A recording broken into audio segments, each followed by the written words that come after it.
Nyjah's right there. He made it all about him while losing. And he's only 22 years old. Nyjah Huston is in 6th place. No one is better under pressure than Nyjah Huston. Can he put his best foot forward and not just get on the podium, take back the top spot? What if Nyjah's still winning contests at like 48? He's vegan, he can do it. Very plausible, but he's got this one in front of him right now. Already looking like his best run of the day. He's got to close this thing out.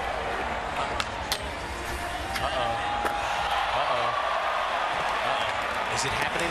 Is this the horror story that makes everybody so mad? Final 10 seconds for Nyjah. Oh my goodness! No!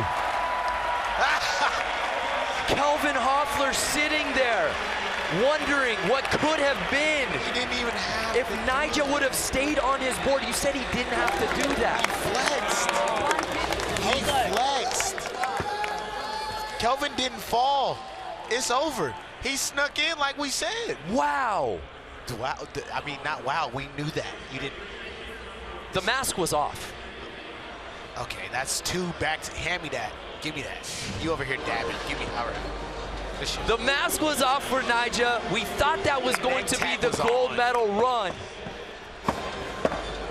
Kelvin in 1st place with the 92.33, but Nyjah stepping off his board. An 88, so that jumps him up into bronze medal position. But not enough to best Kelvin.